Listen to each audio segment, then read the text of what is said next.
Hello and welcome to Weird Together, where we talk about the latest and greatest in independent horror. We're not critics. We're not experts. We're just weird together. I'm Brennan Storr, host of the Ghost Story Guys podcast. I'm Joseph Comeau, host of The Cardinal Rule. And I am happy to be here back on our live stream. We're a week ahead of schedule because, Joseph, you work like a grown-up. You have to travel. And so we are here, 7 days ahead of when we ordinarily would be. How are you, my friend? I'm good. Just doing that thing I do with, the job, the family, and, this fun stuff we get to do together in terms of, talking about films. So I'm doing well. How are you doing? I'm good. I picked up a little bit of a cold at the Muse show I went to last week. I just sort of was browsing social media. The algorithm finally did something right and served me up an ad for something I wanted. I thought, I would like to see Muse and Evanescence tonight for $65 for nosebleed seats. And some dirty bastard breathed his germs all over me. So I was out of action for a few days.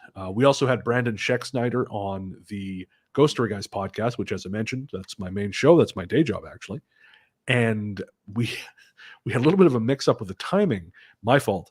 So because the daylight savings happens differently in the UK, basically my co-host Paul, he arrived an hour later than we expected him to. So we spent 5 hours recording that episode. It was just a it was a wonderful time, but it was a long time to be recording a podcast.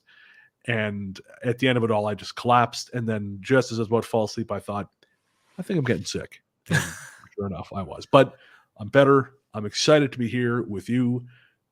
And of course, don't forget, this is now an audio show as well. So if you missed the live, you want to hear just the audio version, or you want to hear just the audio only shows, the most recent of which was released today, talking about The Outwaters, which is a brand new found footage film. That's, again, Weird Together on podcast platforms everywhere. But today we are here to talk about something very different. And it is not necessarily a brand new film, but it relates to a brand new film, Joseph. We are here today to talk about the 2020 horror film Reaptown. And Reaptown tells the story of Carrie, a recently released prisoner who is on work release and who ends up working the night shift as a security guard in a very visually interesting but also terrifying railway museum while spending her days trying to find her missing sister. As Carrie's days are spent looking for her sister, her nights get longer and longer until she starts to realize something is very wrong and that she may not have quite as much time as she thought. And Joseph, I think this is going to be one of our shorter shows. I think you and I were saying we don't have quite as much to say about this one, but I really did enjoy it. And we're going to talk about why. But as we always say on this show, before you can talk about a movie, you got to acknowledge that you don't ever watch a movie just in isolation. Because you take into the movie theater, or in this case, the living room, every movie you've ever seen, the day you had, all that good stuff. And so before we talk about the movie, we've got to unpack the baggage.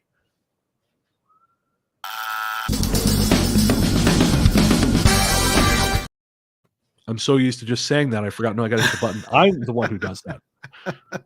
Oh, boy. Anyways, Joseph, my friend, what was your baggage going into Reaptown?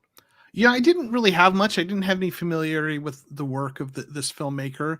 I knew it was going to be something maybe a little bit creepy, but not, we've done a lot of found footage types of films, and it wasn't going to be anything like that. When you look at the cover art, maybe there's a little bit of reminiscent of the Babadook or Babadook or whatever. I can't say the word, but the film that everyone loves. Yeah. Babadook. Yes. That one.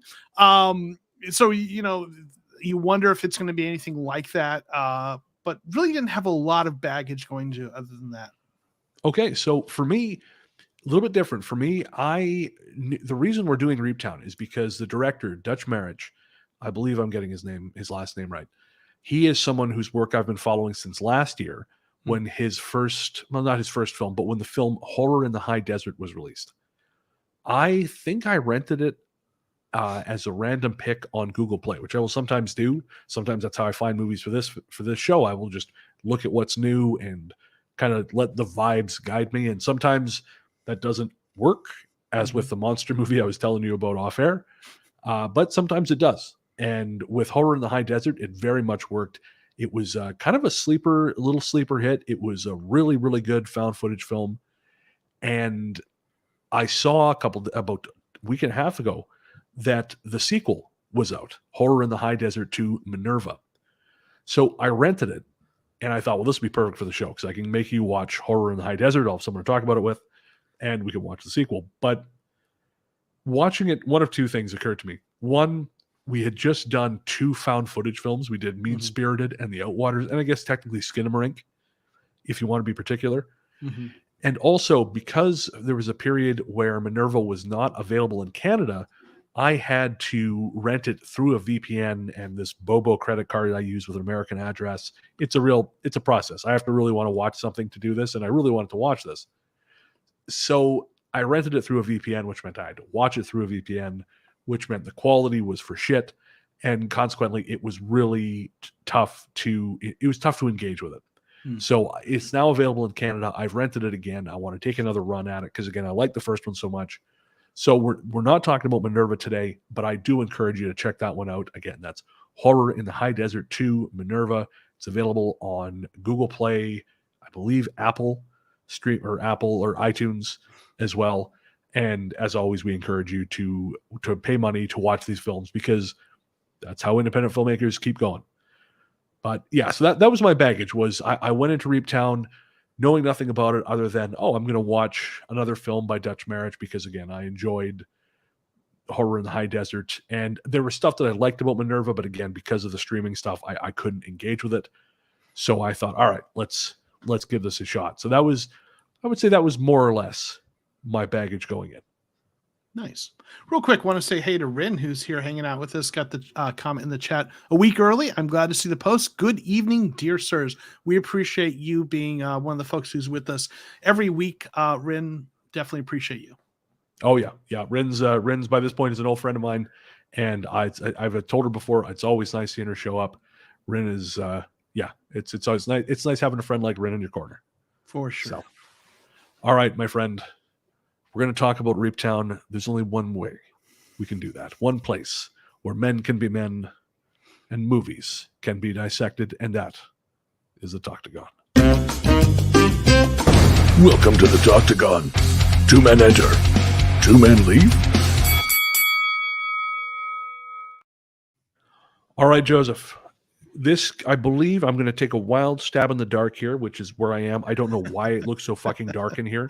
This is why I make podcasts and not movies. You're filming from the site of Reaptown. Yeah, exactly. I'm filming from the Northern Nevada Railway Museum in Ely, Nevada. I don't know what's going on. Anyways, I swear the room is not actually this dark. It looks like Halloween Town in here. But anyways, I'm guessing I liked this more than you did. Once again, you know me well. I didn't.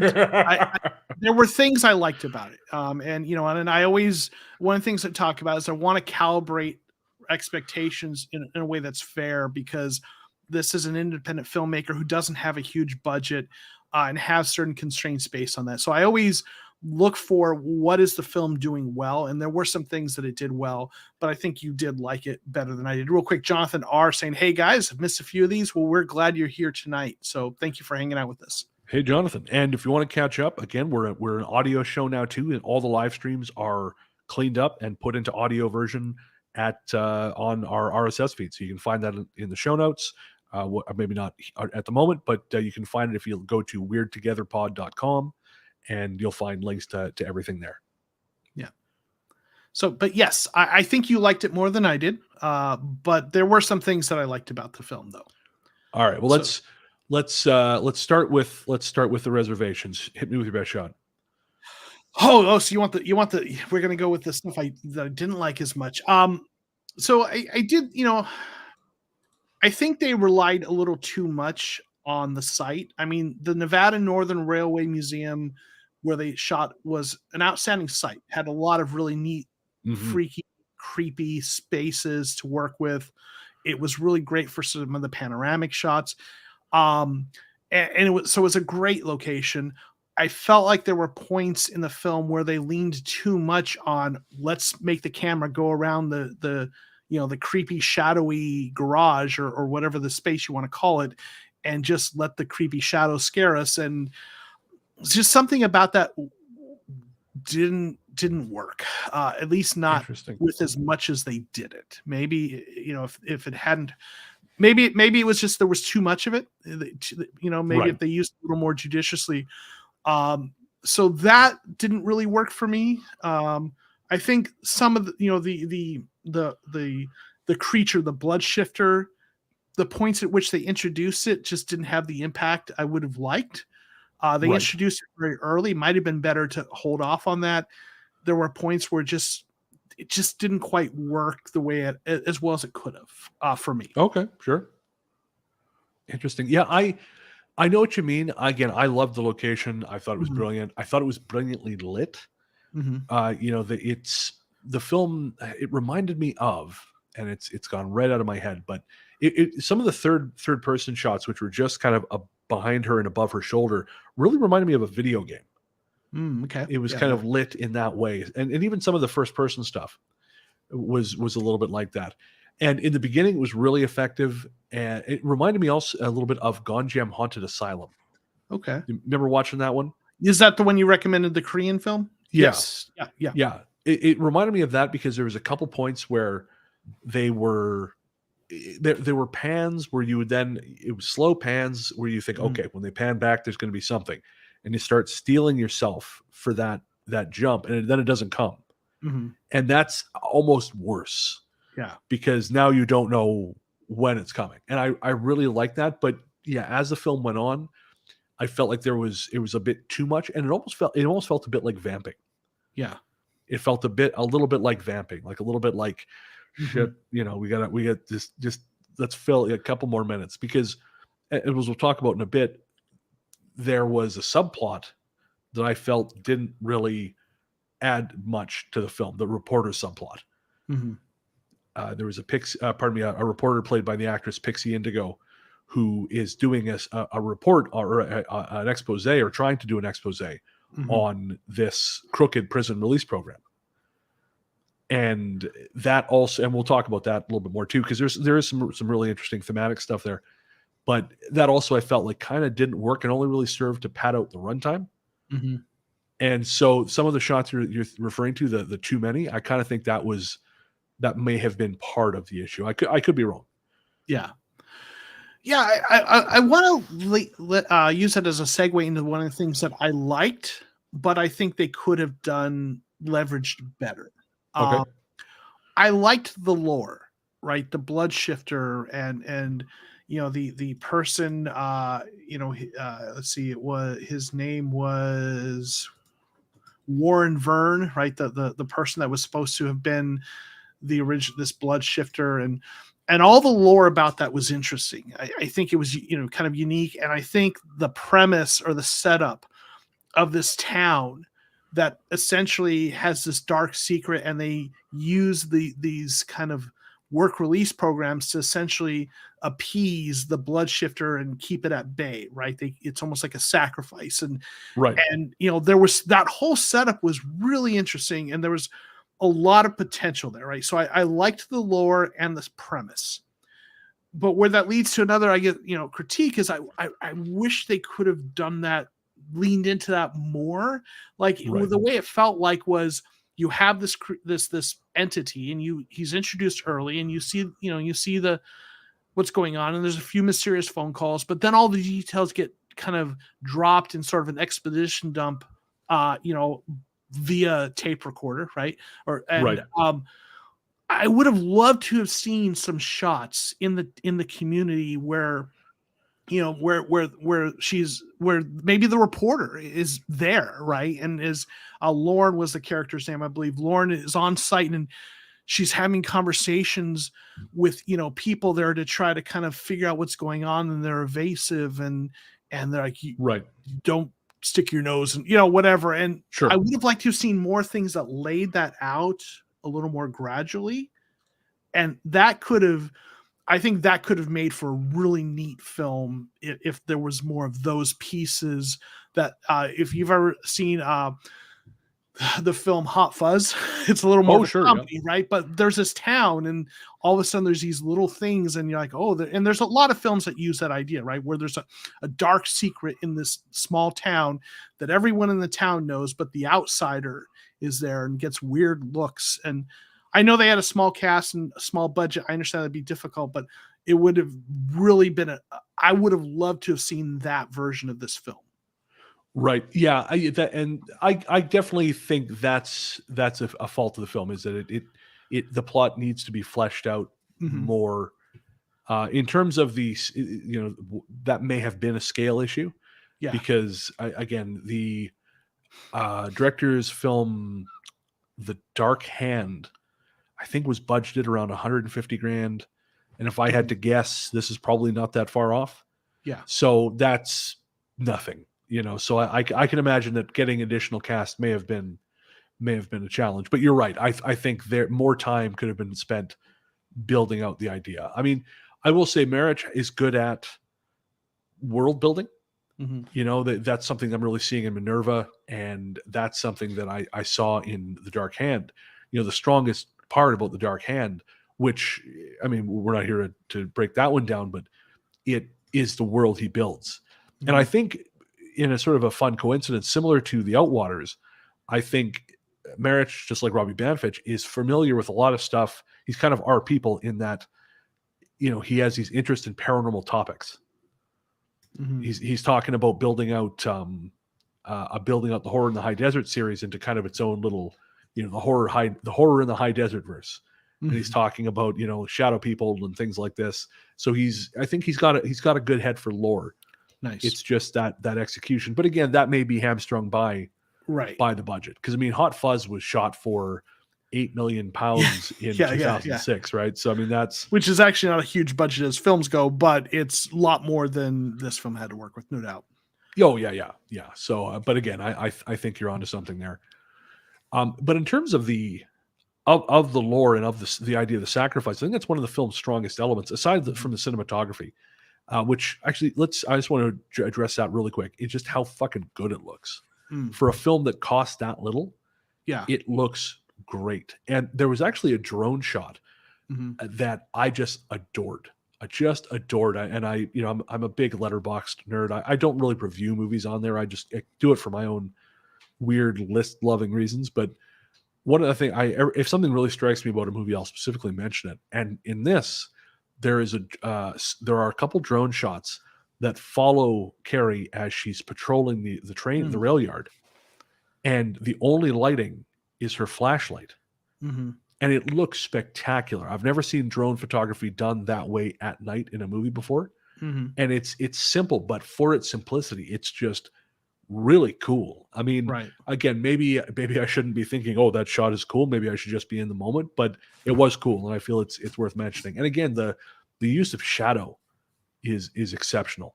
But and this is something that he did really well in Horror in the High Desert as well. Is like the blacks are so black and so foreboding and so creepy. So I think that deserves special mention, because again, I was very impressed by that. Yeah, Rin says they must have used the money they did have in the right places, and I would agree with that. I mean, a very limited budget. They use, I'm sure, a bit of it on securing the site, right? And the drone shots, which were good, and some of the other things. So, I think the drone shot you're talking about does this really great job of setting up just how alone she is out there. Yes. But there was another drone shot that I liked for a different reason, and it was the opening scene. So the opening with the panoramic shots and the eerie music. And what I loved about the opening is it was very reminiscent of 1980s era horror movies, right? You had the opening with the eerie music and just the car driving to drop off her sister, and just the panoramic shots, and it followed it for a while. And it just felt like a lot of the 80s horror movie, or at least some of them, had those kinds of openings, something going on. You're not right, not dropped into the action. You're not necessarily introduced to the character right away. There's 30 seconds of something, someone driving or something, and the music in that opening and throughout the film very much felt like an 80s horror film. So I wonder, typically, filmmakers have a lot of intentionality in what they're doing, right? They make it come off as seamlessly, and we just note it, and they were very intentional. So I have to wonder if, Dutch was very intentional if this was sort of a love letter to 80s horror films in terms of how that was set up, or at least that element of it. It's very possible. I mean, the guy knows movies, as most people who make films do. I know. I read an interview with him where he talks about he coming to filmmaking because when he was a kid, his dad took him to get a haircut, and on the table as they waited was this coffee table book, and it was how does it made, the alphabet of how it's made, and A is for ambulance and whatever, and then it got to M, and M is for movie, and the picture was from An American Werewolf in London. Mm-hmm. And he said that this really sparked in him this intense desire to know more about how these things are made. And he was born in 85, so he's 2 years younger than I am. So we kind of come up in that age where you're discovering things from the 80s. Mm-hmm. And, that is some of the things that to you, they're these hidden gems. And especially growing up then, it wasn't in a small town, no less. I don't think Ely's that much bigger than Revelstoke. Might even be a little bit smaller than Revelstoke, where, of course, for people who don't know, that's where I'm from. And so, finding these things, that was a big deal. To find a copy of, Night of the Demon or whatever, that was tough. Your local video store wasn't going to have all those cool 80s things. So it was much more a time when to find new things like that was a real discovery. Yeah. And it's about 4,000 people, Ely, which is so pretty small. I live small, in a community. Revelstoke's about 7,500. So. Yeah, I live in a community of about 17,000 people now. Sharona just dropped in, said, "Hey guys," and says, "Just finished newest podcast episode and now a live chat. Must be my lucky night." It's our lucky night that Absolutely. You hung out with us. We appreciate you listening and hanging out, but awesome to have you here. Brendy Lynn Webley says, "This whole time I thought you were saying Revelstoke." No, Revelstoke with a V. Yes. Yeah, we're not that cool.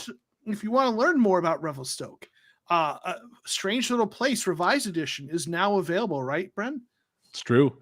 You can get it at Amazon, or if you want a signed copy, go to ghoststoryguys.bigcartel.com. Or Dutch Marriage, if you're listening, let me know. I'll send you a copy, just for making great movies. Yes. But what we were talking about, right, Ely, and 80s, 80s, yeah. So it's very possible he was inspired by these things. Mm-hmm. I wouldn't be surprised. And there's one little story he told that I want to share here, because it's similar to something I experienced, where his discovering movies led to him watching I think it was 1995 film Copycat far too early. He was caught watching it with his sister in the living room, and he was given shit for it, and he ended up having nightmares because it's a pretty intense movie. And if you haven't seen it, it's a serial killer thriller with Sigourney Weaver and Harry Connick Jr. And I recently watched it again for the first time in a long time, and it's pretty good. But when I'm only about 2 years older than he is, and when I was roughly around that age, that was one of the few movies my mother said, "No, you cannot watch this." So I too was forbidden from watching Copycat until I was about 17. And yeah, and I get it. I mean, I'm pretty fucked up. I don't think it's Copycat's fault, but we can't rule it out. It might be part of the reason. Yeah. So yeah, one of the things, and maybe you can help me with this, Bren. I'm not sure if I got the ending. There's. Oh, I tell you right now, I didn't get the ending. Either. Okay.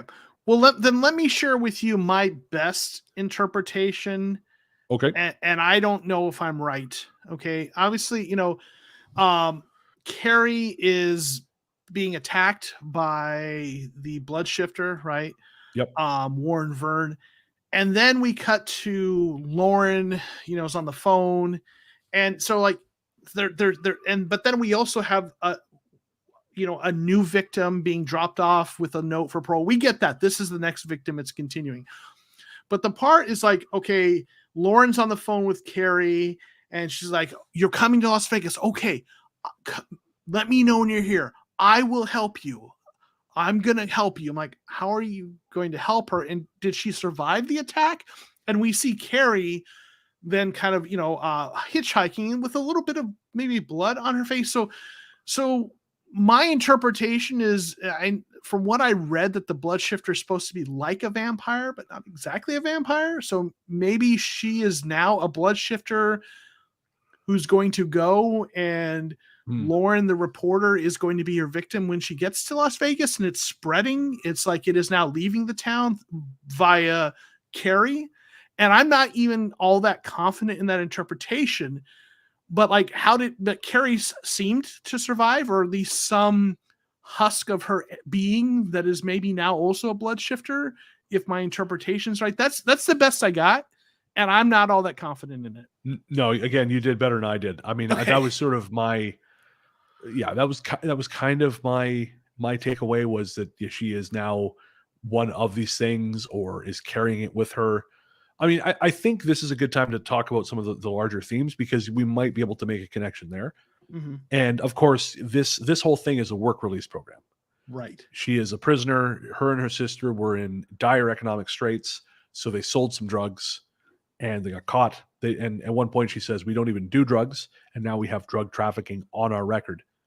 And again, that's something that happens, right? People get forced because of bad situations which aren't even necessarily their fault, into taking these risks. And quite often they can, if they go badly, they can derail your life. Mm-hmm. And really the whole system is set up that way, right? Because prisons are, so many of them in America are for profit now. So they have a vested interest in putting you there and keeping you there. And oftentimes in prison, prisoners are made to make things for, I say slave wages only. I mean, it's not quite accurate, because slaves were not paid, but you'll get pennies on the dollar for what your labor is actually worth in order to buy things in the commissary. But quite often the amount you have to work in order to buy anything in the commissary is it's ludicrous.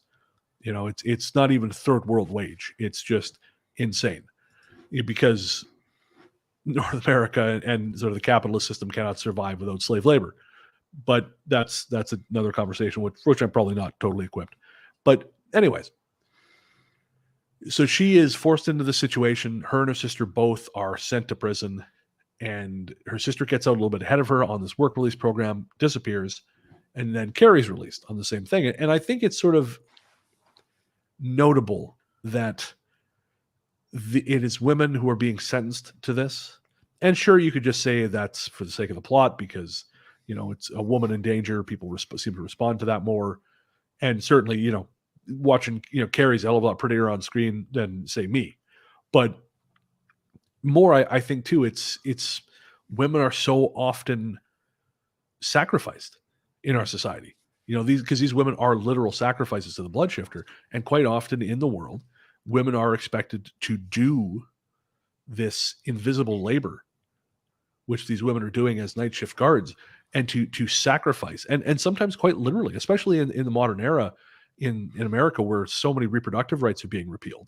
Women are being forced to sacrifice their bodies, their futures, and this is just something that just happens in the dark. And I mean, now it's happening in the light, and nothing's still being fucking done about it. But I think that is, I don't think that's accidental. I think Marich is an intelligent guy, and I think that was probably very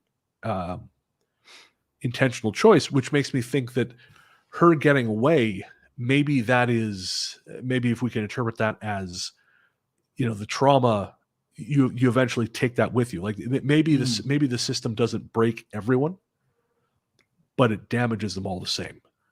Interesting. Yeah. On a side note, you mentioned, the prison industrial complex incarceration system. Have you seen the film 13th? It's a documentary. I have not. Okay.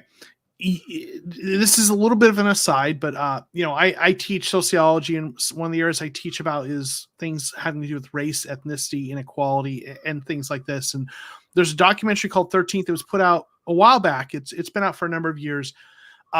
It was on Netflix. In fact, last time I checked, if you go to YouTube and go to Netflix's YouTube channel, you can watch it there. They felt it was such an important documentary that they made it available for free on their YouTube channel without having to have the paywall. And it covers how the 13th Amendment became this provision for when basically slavery was abolished. It was sort of this backdoor way to create continued slavery. And the 13th Amendment of the Constitution, I'm going to just real quote, this is a constitutional class. No, real quick. It says neither slavery nor involuntary servitude, except, this is the rub right here, except as punishment for crime whereof the party shall have been duly convicted.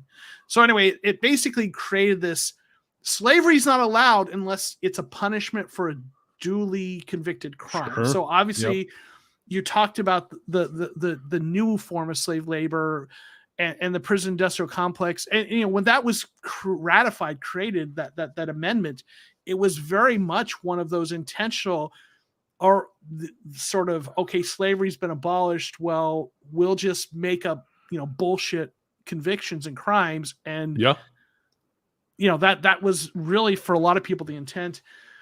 So what you're talking about there, anyway, the documentary is great. Watch it when you get a chance. Was that an Ava DuVernay film? I have it in my head maybe that she might have been involved with that. No, it's not relevant. That's fine. I think so, actually. Yeah. Because DuVernay is one of those filmmakers who just is consistently making engaging stuff. It is. Yep. That's written by Ava DuVernay. Yep. Okay. Yeah. So anyway, that point is resonant, but then you add to this what you're talking about in terms of, women often being laid at the altar of so many things in society and history, and so it's not. It's an interesting note and I wonder if it is indeed sort of a commentary to have that as part of the plot. I mean, I think the fact that the ghost is a man is relevant to that, and the fact that there are several scenes where these guards are lured by the sound of a crying baby, right? And that is obviously that's a part of the domestic struggle. The women again doing invisible labor where they're raising kids, they're subsuming their own desires in order to perform a role set out for them that really, they want, which, that is, and if they do, that's wonderful, but quite often they don't. But you are even so relegated to that role. This is sort of off to the side, but it just as an example of this, and this is Uncle Brent's going to talk a little bit about south of the border folks. So you may want to plug your ears, but I had a vasectomy in 2021 because I would be a terrible father and my wife doesn't want kids. So I thought, all right, well, we're just finally nut up and get it done. And in order to do that, I had to get a referral from a doctor first. So I put everything in place. I made the call, and the first thing the doctor said to me was, well, why don't you just get your wife to take birth control? And I said, I'm sorry? We're talking about me, my balls, me. And they said, well, yeah, but there was a reason why that wasn't an option. And I shouldn't have even had to explain it, but I explained it. And they said, oh, well, there are other kinds of birth control. Tell your wife. And I'm not telling my wife anything, for fuck's sakes. She's not on the call, man. But it was this great reminder that, and the doctor was a woman. And so there's this internalized misogyny, this internalized, well, just this, birth control is a woman's problem. Well, no, it's fucking not. I mean, obviously she can make her choices for what she wants to do, but I am just as much a part of that calculus. And this is a decision I'm making for myself and for her. But they just wanted to put it entirely on her. And so I think the fact that the ghost is a man, the fact that there's there's a crying baby that they're being lured by. To me, I think that's the little subtle tells that we're dealing with. Yeah, it's a little bit allegorical. That makes sense. That makes sense. Who's a sociology professor now, J. Hey, listen, man. I mean, you have in technically lectured in a sociology course, so that's true. And I am an alumnus of NYU. Don't ask me how much I took there. Don't ask me whether or not someone else paid for the course for me. But I am NYU is my alma mater. I get to say that now. Right. Jonathan R says, get him that MA. Right. That's right. And then Sharona says, in the US, I have heard stories where women, when they requested a sterilization procedure, were told things like, well, what if your husband wants to have a child? Yep. Yeah. That's happened here too, Sharona. That's I've heard those stories from friends who have gone for tubal ligations and been told, well, and they'll even say, well, my partner, we don't want kids. And they'll say, well, what about your next partner if it doesn't work out? What? Who gives a shit? We'll order one from Wish. I don't know. Just do what I say, you stupid bastards. Yeah, I'm gonna maybe give one caveat to that. I understand wanting to with something that is that severe and such an important decision, maybe at least making sure you're sure. But your point still stands, though. I think it's good to ask, but to block access, which I've actually had happen. A friend of mine in the UK, he went for a vasectomy and he's tried many times, and they just tell him no, just no, because maybe you want to have kids. Motherfucker, we have enough kids. We have enough kids. There's enough. You ever go to a Chuck E. Cheese at midday? Well, don't tell my parole officer, but yeah, if it's busy, is what I'm saying. No, I'm kidding. Adopt, don't shop. Does that work here? Yeah, man, it does. It does. Yeah. And they don't make that shit easy. I mean, we're getting far away from the film here. Sorry, Dutch, if you're listening.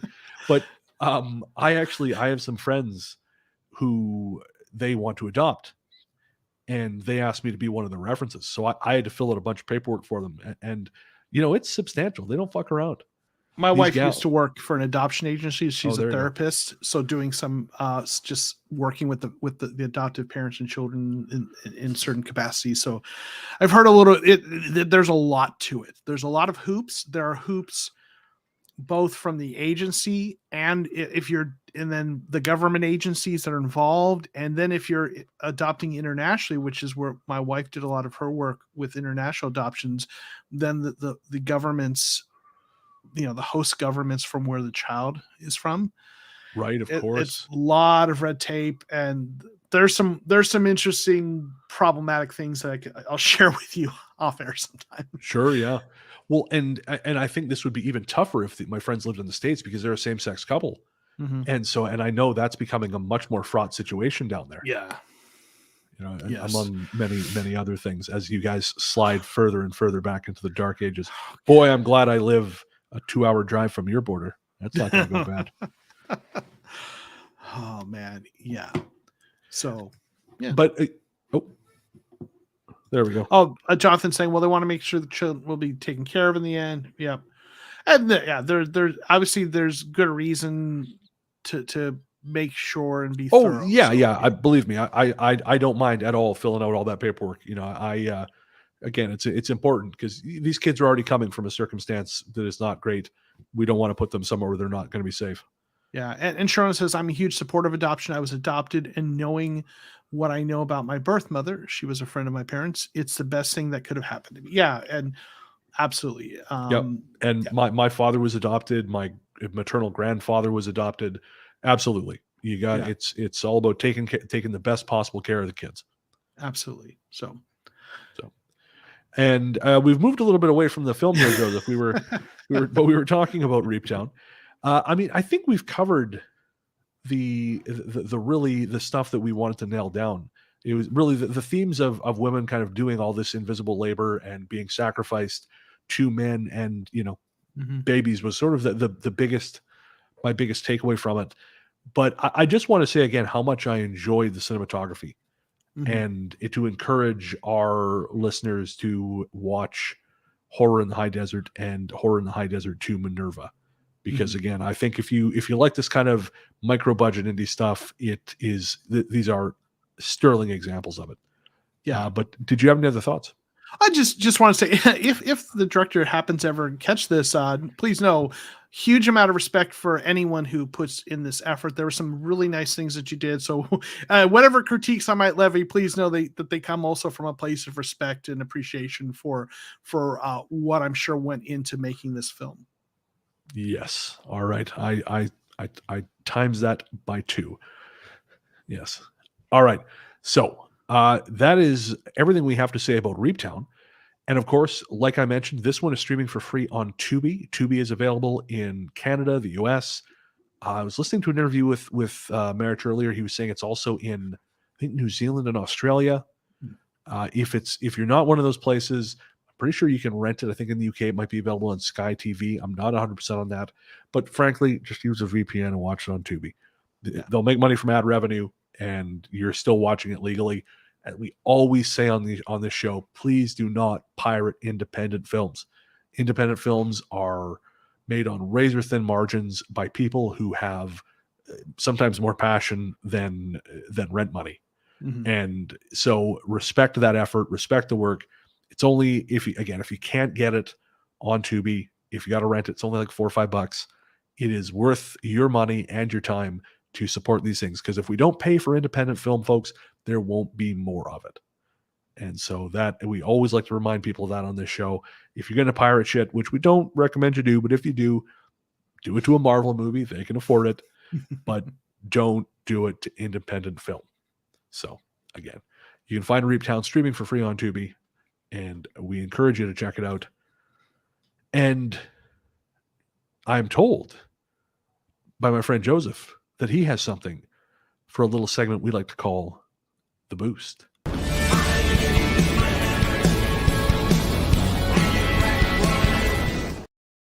Yes, this is my inaugural appearance contribution to The Boost. I watched a film that is on a subject matter or I'm just going to pause you for a second. I just want to explain for the folks who are tuning in for the first time. The Boost is where we recommend a film that isn't something we're going to talk about on the mainstream, but is still something that we would like you to see. And this is a place where we do that. So Joseph, you have the floor. Yes. So I'm originally from Arizona, although my career's brought me to Georgia.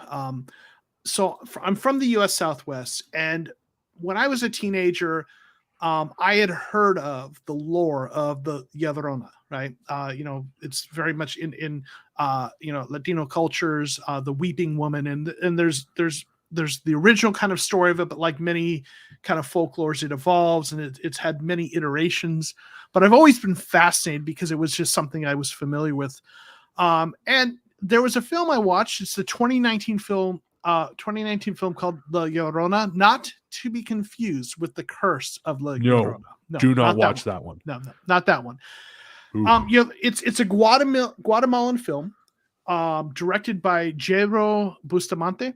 And it's a kind of a new take on the Llorona story, which, the Llorona story, if you're not familiar with it, a woman is jealous, in a fit of jealousy at her because her husband is cheating on her. She kills her children, drowns them in the river. And then when she realizes what she does, comes to her senses, she kills herself. And then now, the folklore is that if you hear a woman crying for her children, it's Llorona. And it's like most folklore, it's a modern morality myth that is intended to give messages like, don't stay out too late or the Llorona is going to get you, that kind of thing. But the film takes a different approach to it. It is not the same lore. And it revolves around this really interesting and heartbreaking story of a general who's sort of a war criminal. And I won't give away too much more of it, but it revolves around that and indigenous peoples of Guatemala and a genocide. And the film was shot beautifully. I mean, the cinematography, the lighting, the acting is amazing. so this is a film. It's on Shudder, and I really liked this film a lot. And for our listeners or viewers, I guess I should say, I've dropped a link to the Letterboxd page for this particular version of La Llorona. And so just to make sure you get the right one, do not watch Curse of, because that is not a very good movie. Right. As Joseph said, that is streaming on Shudder. For me, since we're doing a boost, I would like to recommend to everyone The Silent Forest. The Silent Forest is a 2022 German film. It is about a young woman who is working as a forestry intern in the Bavarian woods when she starts to suspect that her father's disappearance 20 years before may have been more than just some kind of strange accident. And I like to say that only the Germans could make a mystery film that hinges on soil composition. But it is a really good film. Germany's there's a few decent movies like this out of Germany lately. There was one called Sleep, which was really effective. And there's this one, which deals with some truly horrific historical events, which, we're talking about Germany, I'm sure you can figure out what those are. But it is a very powerful film. Not very powerful film. It's a good film. It's not a great film, but it's worth your time. That is rentable on Google Play and all the other platforms. And I will drop a link to that in the comments as well. But again, that's The Silent Forest. One of my favorite series on Netflix, Dark, is produced. Of course. Fantastic. Yeah. And wasn't they had another one 1899 that was with it had Jan Gehl from Saloom in it. Yes, unfortunately it got canceled after the first season, but I did watch it. Yeah, they do that sometimes, but but it was really well done. I think it was disappointing the viewership wasn't better, but it was done very well, and hopefully maybe someone else will pick it up. A lot of good, there's a lot of good cinema and film and television shows coming, from all across the globe. I know it's been happening for a while, but it just feels like there's more of a democratization, with tools being more accessible. And, when we reviewed Salome, it was just such a magnificently done film. So yeah, absolutely. Yeah, there's been, Netflix has been really, as much as I like to bag on Netflix for their algorithmic filmmaking, they have been instrumental in bringing a lot of Indian cinema to North America. There's the film, I think it's Rohit. Is it Rohit Shetty? He's Cop Universe films, like Suryavanshi. I can't remember the other ones off the top of my head, but those were all available in North America because of Netflix.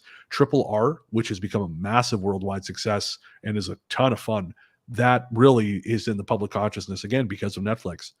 And Prime has been getting into the game. I know they've got War on Prime, which is an Indian action film. They've also just got Pathan, which I think is Shah Rukh Khan. And I haven't seen it yet, but apparently it's fantastic. It's an action film. Very, very good. And one other film, since we're talking about Indian films, we're in the boost, another one called Tumbad. And I will drop a link to that in the show notes once I find it.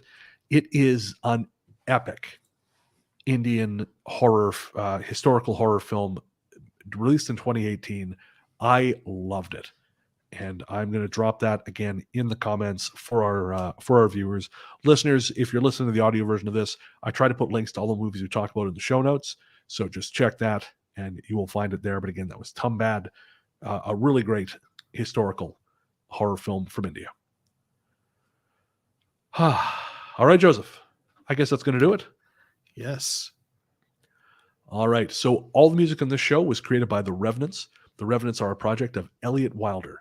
Elliot is a musician based out of Boston, Massachusetts. You can find all of his music at therevenants1.bandcamp.com or streaming on platforms everywhere through Night Harvest Recordings. Night Harvest Recordings is actually the Ghost Story Guys house record label, which I bet you didn't know we had. But again, you can find that on streaming platforms everywhere. Our theme song is Rest in Peace from the album Music from Big Beige. And again, that is also by The Revenants. And a big thanks to everyone who joined us. Yes, thank you for everyone in the chat, everyone who watches this later. Thanks for Rin for being here every week. Thanks for all the comments. We definitely appreciate all of you. Yes. And again, our episode, The Outwaters, is available on the RSS feed. You can send us an email at weirdtogethershow@gmail.com. And our website, which is still forming, but the link is active, is weirdtogetherpod.com. Sharon asked, how does one reach the two of you? Of what should one need to spout theories about the film? Twitter or email, right? Bren just mentioned the email address, or our Twitter accounts will be in the show notes in the description. So yeah, tweet us, email us. We're glad to hear from you. Yeah. I'm at Largely the Truth on Twitter and Instagram. Joseph? Yeah, I'm at JOKOMO13, Joe Comeau 13 on Twitter. And again, weirdtogethershow@gmail.com or weirdtogetherpod.com, because some son of a bitch took weirdtogetherpod@gmail.com. That bastard. I know, and right? Speaking of bastard, Bren, you mind reading bastard. I love you. It's nice to be loved. Yes. All right, folks. Thanks so much for being here. And we will be back. Well, we're on a 2-episode-a-month format now. So the next live show will be on the last Wednesday of April. We don't know what it's going to be yet, but we'll announce that at some point prior to that. And keep your eyes out for an audio episode 2 weeks before that. And until next time, remember, we're weird. And you're weird. So why not be weird together? Thanks, guys. Let me ride.